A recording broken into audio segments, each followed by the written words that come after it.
Welcome to Inside the Director's Circle, and this episode on strategy as a process, not an event or task. I'm Jason Langford-Brown, your host, founder of the Director's Circle, practicing business advisor and coaching psychologist. So in the last episode, we talked about strategy in the guise of being agile. We talk about agile in business a lot now in terms of continuous improvement and project management, but definitely we've seen that the most successful businesses are those that are agile. But how do we move that into agile strategy, which I recommend you go back and listen to that first episode. But today it's really about locking down on agile strategy as a process in your business, not a one-off event or task that I think many people see it as. And what does that mean in terms of really driving strategy through the business? So to add some expertise to the subject, delighted as always to welcome one of our knowledge partners, Mike Burke from Burke Advisory Group. Mike is a lead consultant and owner of Burke, and Mike is a strategist that's worked with large SMEs and corporates all over the world, a longtime friend and colleague of the Director's Circle. So looking forward to hearing Mike's insights. And just before we get into the discussion, remember, this is just a snapshot of what happens in the community. So if you want more information or insights, just log into www.directors-circle.com. So Mike, thanks for coming back for this second episode. Great, good to be here as always. So yeah, so let's get into it. Great insights on that first discussion. And I suppose maybe just throw straight at you, I've kind of thrown out there that strategy isn't an event or task. It's actually a process that we should go through. Is that something you agree or disagree with? Well, no, I agree. And just a little bit of history, if you indulge me for a sec. And I just want everyone to think about, I had a trip to Greece, to Athens, to the Acropolis about 4 or 5 years ago. And I got very excited down the bottom of the Acropolis because it was an old Roman so it was a Greek site. Sorry, I'll get told off by the Greeks for this.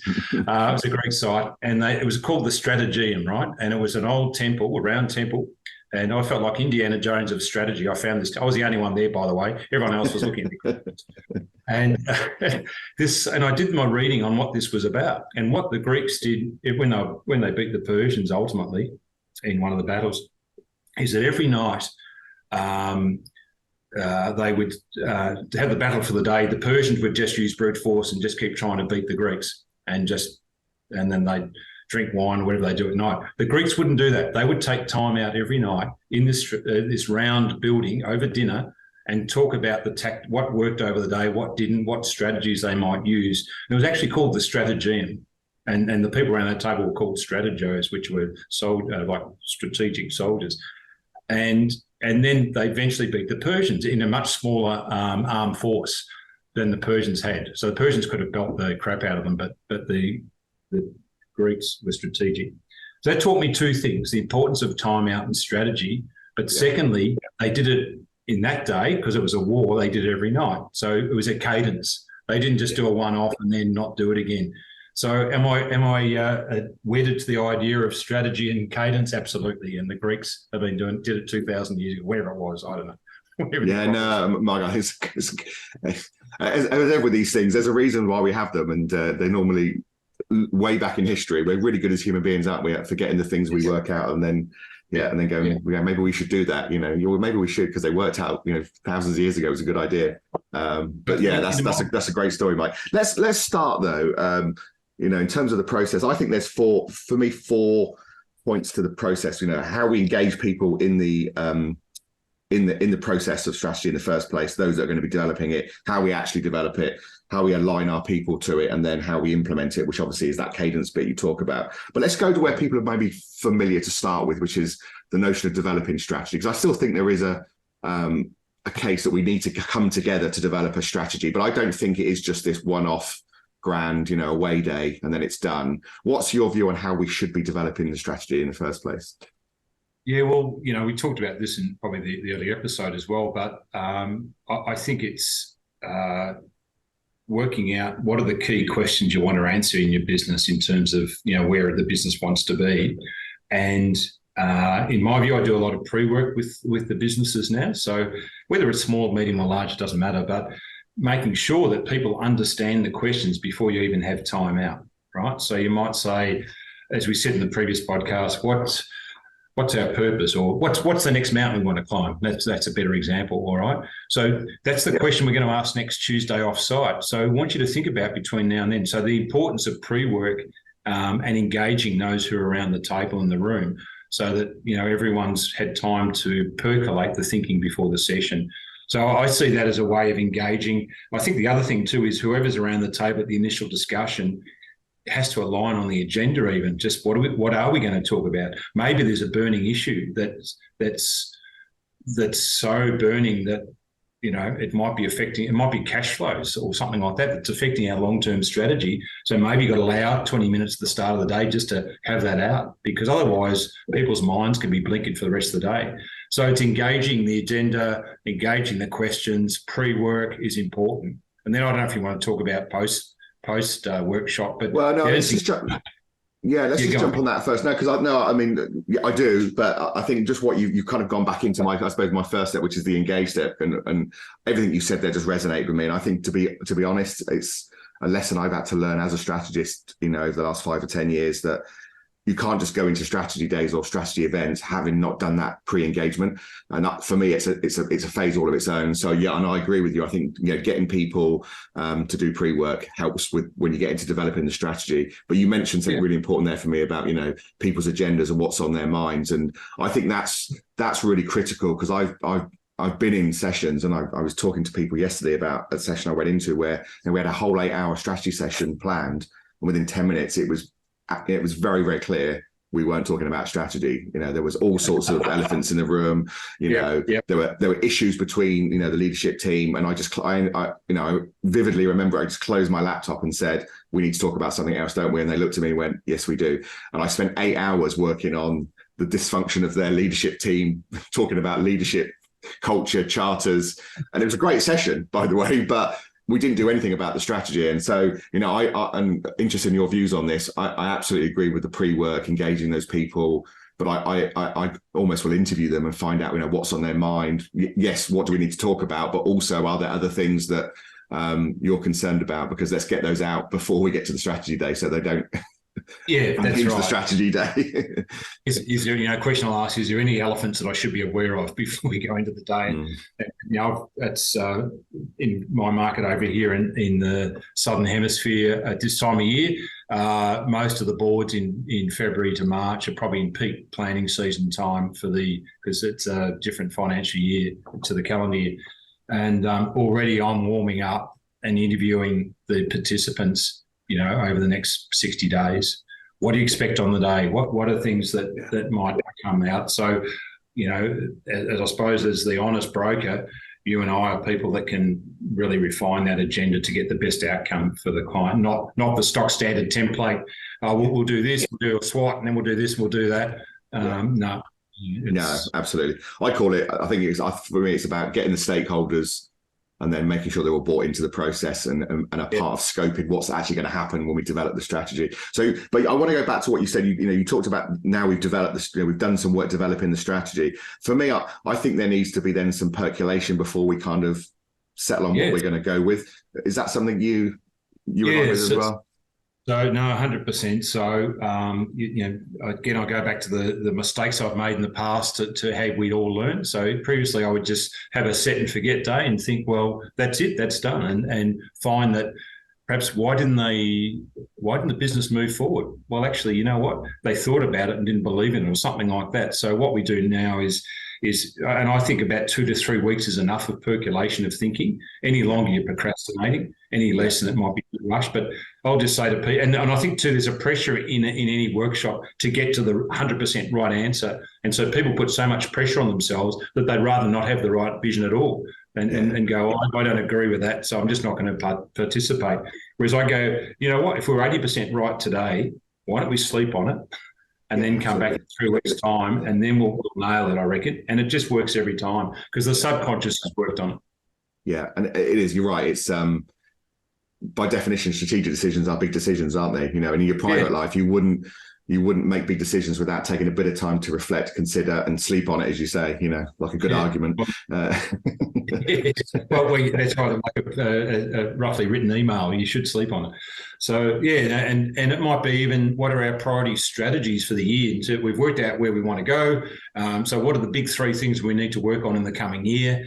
Well, sleep on that too, because maybe one of them, maybe there's a priority burning issue that we haven't thought of. That's okay. Yeah, absolutely. And that's just how the brain works, isn't it? It needs time to digest and percolate. I think that's a big message for people. I mean, I refuse to do single strategy days now for that exact reason. We need percolation, and if you want that outcome. Yeah. So I want to finish today on the implementation bit and the cadence bit, because it's so important. But I suppose before that, Mike, I always go to what I call the alignment. And I think this is probably where most businesses really miss out, is ultimately the leadership are probably not the people that are going to implement. It's going to be their people. So, I think they're all really good at doing a presentation. Let's tell you about the new strategy. But for me, that is nowhere near enough. There's a difference between presenting a strategy and actually saying to the people that work for you, this is the strategy. Do you buy into it? Please take ownership of it and go away and implement it. And I think that is a really important piece of the process that needs to happen. What's your kind of views on that and experience with that part of the process? Yeah, I've seen the good, the bad, and the ugly of that in my experience. But what's working really well right at the moment, and again, continuous improvement, that might change. But I'll share with everyone what's happening, what I see working really well. So doesn't matter what size business. Let's say someone from the planning day, it might be a small, group of 2 or 3 owners, or it could be a large business, 500 mil turnover with a board or whatever, it doesn't matter.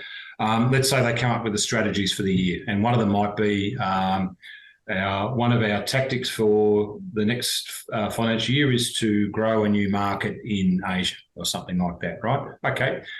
We know full well that particularly as the business is larger, they're not going to be the ones driving it, as you say. It's going to be someone outside that room. So what's working well is I'll get someone from that who's in that room to be a guardian sponsor or something like that, all right, to work with the team, the ones who are going to make it happen, to prepare a bit of a brief on what does that mean. So if we're going to grow into Asia or US, whatever it is, maybe when there is a one-page brief I recommend people use, a little template where let's give a bit of background as to why the strategy day came up with that idea, the why. Yeah. Start with why.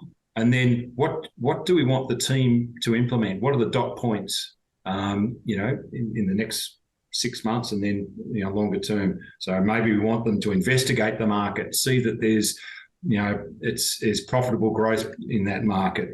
Maybe we've got to do some market analysis with customers there and see that it works. Whatever it is, doesn't matter. What do we want the team to do? And more importantly, what don't we want them to do? It might be some things we don't want them to touch. Don't go to certain markets because we find them unethical or something like that.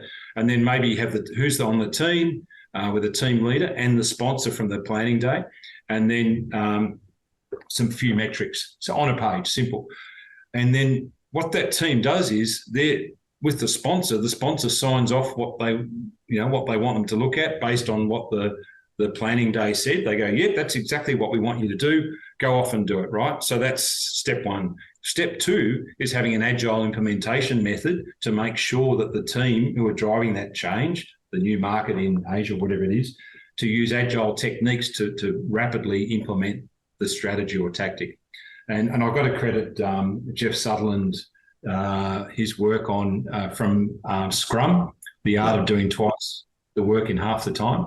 So Jeff, as you know, I think Jace was one of the original Agile signatories to Agile Manifesto out of Silicon Valley. We all thought Agile was technology. Jeff was a genius and wrote a book for people like you and I on how to use the Agile principles from technology into implementation of strategy. And they're terrific, great tools. So I use Scrum laws with clients, minimum viable product thinking. So it might be you want to enter a new market from the UK into Asia. Minimum viable product might be let's go into Singapore first and test it out. And so you can use all these tools to drive the implementation. So I think in summary, the three things is having that connection back to the planning day, the sponsor, who was there that's going to be the coach of the team, I suppose. They're not going to do the work, but they're going to coach the team. Have a good team that wants to drive it, engage them, get them to write up a brief that the coach signs off on, and then use agile techniques to drive the change through. Yeah. That's work. I find that's working really well. It's a great tip from alignment into implementation. I like that. And yeah, I mean, there's a couple of things that really resonate for me as well. I just wanted to pull out, which is, I think you talked about the dot points, and I say this to leaders. You don't need to. Your strategy just needs to be intent. It doesn't need to have all the answers. It needs to give people a view of where you want to go and the intent and the things you want to achieve. And it needs a bit of a roadmap. So your dot points read roadmap. And then people are usually quite capable of working out the detailed how they're going to do it, which is kind of goes into, they let them go away and build the plan of how to make it happen, which I think is a really important point there. As the Agile movement says, Jeff Sutherland says it, what we say at the start, particularly in Gantt charts, is just full of lies. And it's not until we roll the sleeves up and actually get into that new strategy or tactic that the team really works out what has to be done. It's absolutely. The how is just so much guesswork. The where's fine, but it's you almost got to let the team roll their sleeves up and start getting on the road. And absolutely. And it is, and you touched on it briefly there as well, Mike, said about when it pull out of that. It's like, hand it over, empower them to go and do the how and the detailed how and the act and the action. And then, as you said, just coach them, support them along the journey. That's the job of the leader, isn't it? You're right. And that you hit on an important point, Jason, is the team can't be, particularly in a larger organisation, too down the chain. They've got to be people that you trust to make the change and to do the things that you've empowered them to do. You might nudge and cajole or whatever, but at the end of the day, they should be senior enough to make the decision that you respect. Yeah. No, great, a great 3-step process there. I like this, Mike. And we do some things similar to that, but we also do a base camp, which is your analogy of what's the next what's the next mountain we want to climb.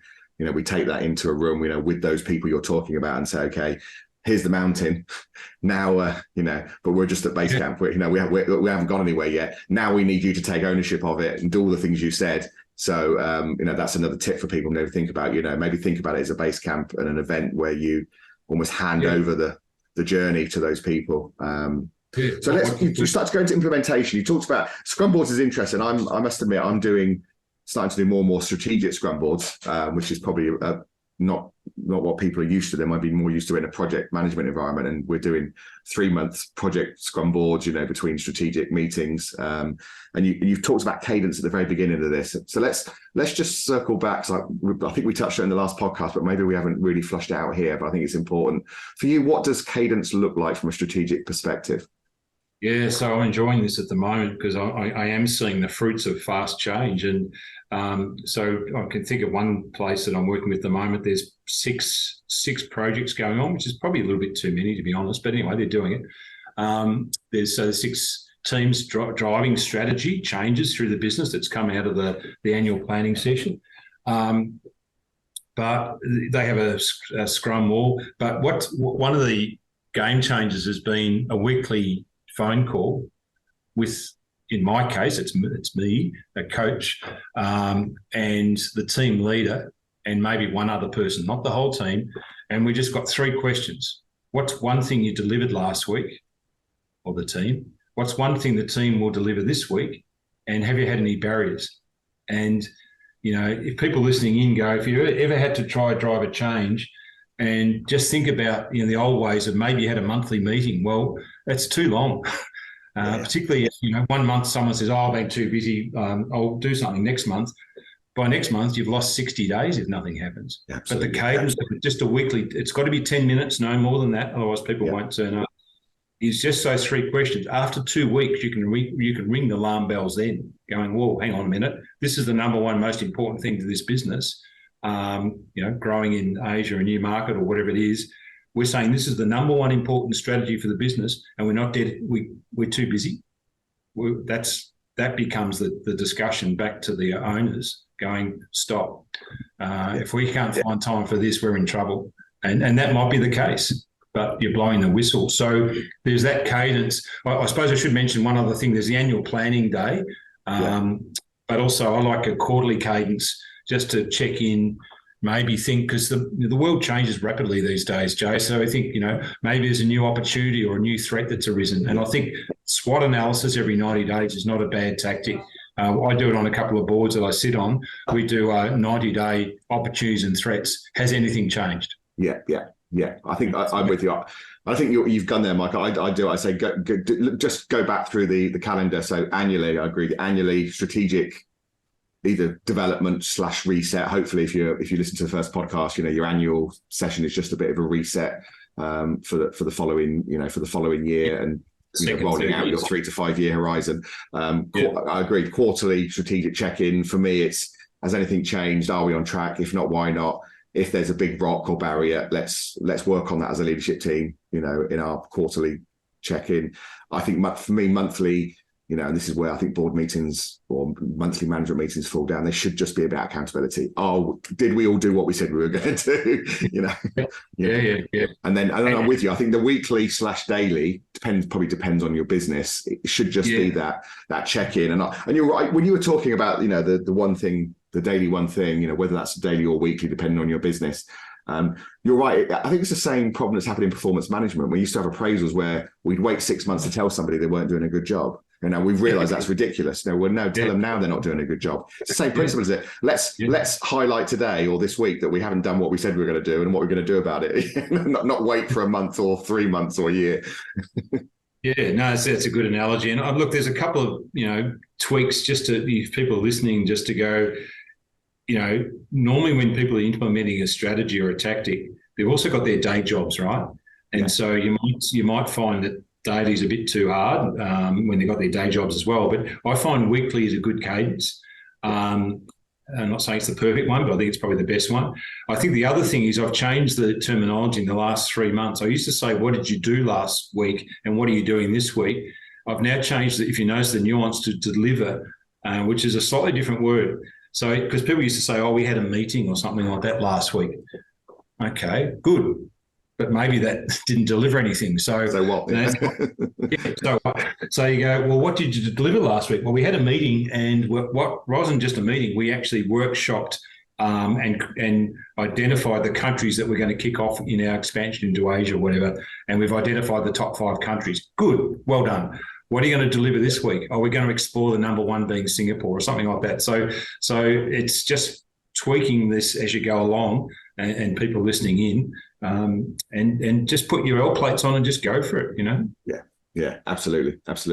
Like I think we've now. The only thing I was just reflecting before we wrap up today, in terms of, which we didn't touch on, is alongside cadence in terms of implementation is also the notion of cascading the plan. And we did talk about briefing down to people, but I see a lot of people, taking their strategic direction on a plan, which we talked about in the first podcast, but then almost creating divisional, departmental pages and then down into team pages and individual pages. Do you see that as another good tool for implementation? Yeah. I mean, you and I are biased, but that's why I really like the 1-page plan, because it is on a page. It doesn't take long to write up. So, you might have an overall business 1-page plan, one for marketing, HR, finance, operations, who I've forgotten, maybe innovation, IT, and then each of those departments might have projects they're working on. And I'm a big believer, even if you've got 1,000 employees, imagine the power of having all your employees writing up their own 1-page plans, where they are now, where do they want to be, and what are they working on. You get real ownership from a plan. But I think one other thing that I know we're on time, but is what they call OKRs, or objectives and key results, and that's probably for another time. But that sort of thinking's come out of Silicon Valley. But objectives and key results is a bit different to KPIs, because it links what's your overall objective, which is your strategy, and your key results is what will tell us that we've achieved that. Yeah. And I've seen that cascade right down in a company that had 1,000 employees. I saw a team of 5 in a procurement area know the overall OKR for the company, and they knew that for their own job that their measurements linked in with the overall objective of the company, and that's pretty powerful. Yeah, it is. And I agree. I think OKRs, KPIs, WIGs. There's so many versions of those objectives, but I agree with you. I think OKRs for me are the most cascadable, if that's a real word. So yeah, I think that's a great final tip. I was going to ask you for your kind of one tip for strategy process. I think there's so many good things in there, Mike. But I think cadence for me is probably the big one that jumped out of what you talked about. Is there one thing for you that you're going to say that if you just do one thing, what is it?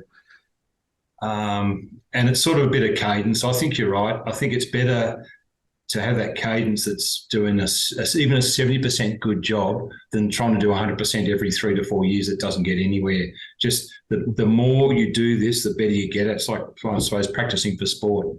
I do a SWOT analysis with the board for 15 years. As I said to you in the other podcast, how they see strengths, weaknesses, opportunities and threats today compared to 15 years ago is that they're at a high level standard of the discussions. And that's through cadence of just being rigid in terms of the planning cycle every year, keep at it, keep discussion. But I suppose for those, there's two groups. So for those who are mature, they should be doing that. For those who are just starting out, maybe listening in, it's just do it for grab an hour, 2 hour session off site with someone like yourself and just have a round table and just start. But then follow it up. That's the key, isn't it? Follow it up with a 90-day follow-up or whatever. Well, that's what I'm saying. Book. If they're serious about it, they'll book in for an hour 3 months later and sit down and go, right, how did that go? I agree, Mike, because for me, it's I see some people with some beautiful strategies that actually don't have any cadence and don't have any implementation and discipline. People with some pretty average strategies, but they are disciplined, they follow it through, and they're achieving far more in the market. I'll put my hand up and say in the early days, I used to do that as a facilitator, would allow that to happen. If these days, I'm much older and wiser, I'll go, you know what, I'm not going to work with you. If you're going to do that, you're wasting your time, wasting mine. You're better off cut and paste off the internet or something. Yeah, absolutely. And tick a box. Yeah, absolutely. Tick a box. Yeah, absolutely. Mike, great as always to have you. Thank you for this podcast and the previous one you've done with us today.